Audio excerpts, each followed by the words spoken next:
Not too long ago, the 2015 Golden Ticket Awards were held, which determined the best new roller coaster for 2015. In case you didn't know, Fury 325 took the win, with Wicked Cyclone in second and Twisted Colossus in third. However, are those the best roller coasters for this year? What I'm going to be doing in this video is counting down my personal top 10 favorites of all of the new roller coasters that came out this year. And sorry to those who don't live in North America, I am doing this just based in the United States. Overall, this was an excellent year for new roller coasters. There's a bunch of fantastic new attractions that came out, and so it's time to discuss my favorites. Number 10 is Laugh Track, the only indoor roller coaster to make this list. This is definitely a family coaster. It's an indoor spinning coaster, and what's really cool about this one is the effects. So you're in pitch darkness, and then they have this funhouse theme, and it's really awesome. This is definitely one of the best spinning coasters in existence. Number 9 is the Impulse at Cannibal.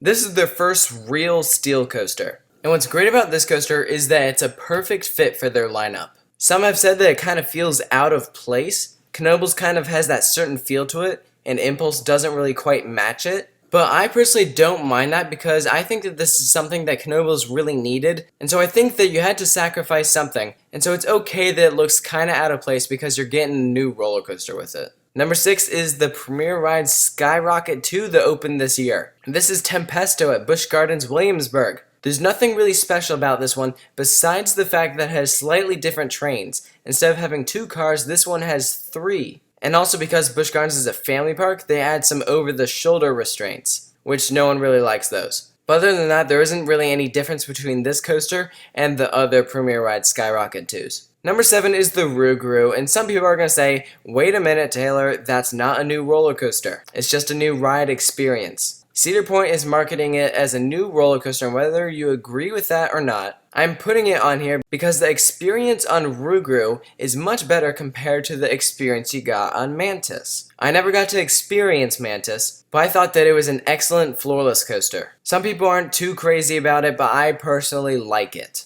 Number 6 is Batman the Ride. This is the first S&S 40 free spin coaster, and it went in at Six Flags Fiesta, Texas. There is another one coming next year called Total Mayhem, and it's going to Six Flags Great Adventure. And it will be basically the same exact ride. But for most people, this is a totally new experience. It's very comparable to the Intamin Zack spins, like Green Lantern at Magic Mountain. However, most people like this model a lot more. So now we're at our top 5. Number 5 is the Thunderbird at Holiday World. Like Cannibal's, Holiday World got their first major steel coaster this year. And I have heard nothing but rave reviews about the Thunderbird. I've heard that the theming is awesome, it's the best wing coaster out there, and it's an excellent fit for Holiday World. Of course, this is the first ever launched wing coaster. Overall, a lot of people really like the Thunderbird, and so that's why it's coming in at number 5. Number 4 is Twisted Colossus. Now this coaster would be a bit higher if Magic Mountain raced it every single time. From what I've heard, they've had a tough time dueling this coaster. Because it's one continuous track, it's really difficult for them to line it up each time.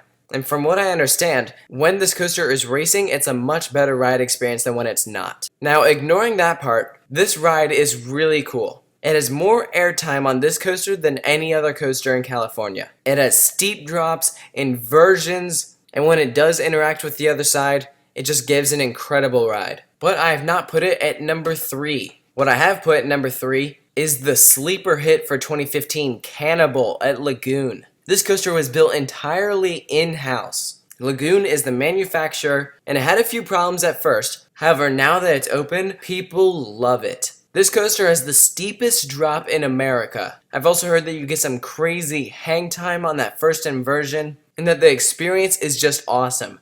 Plus, if you look at the level of detail of this thing, this coaster is completely themed, and it looks outstanding. Taking second place is the Wicked Cyclone at Six Flags New England. Like Twisted Colossus, this coaster has tons of airtime. This was an RMC redo of the original Cyclone, and while this coaster may not look like much when you look at the stats, in ride experience, this coaster is just awesome. The overbanks are fantastic, the inversions are great, and you get tons of airtime. So what is number 1? In my opinion, the number 1 new coaster from 2015 is the same coaster that got number 1 at the Golden Ticket Awards. It's Fury 325. This coaster is phenomenal. It is tall, it is fast, and it's a freaking long ride. Longest steel coaster in America. You got some crazy bank turns, an insane drop. You dive under a bridge. This coaster came with a new front gate, and without a doubt, Fury 325 is the #1 roller coaster I've ever ridden. Carowinds hit a home run with this coaster.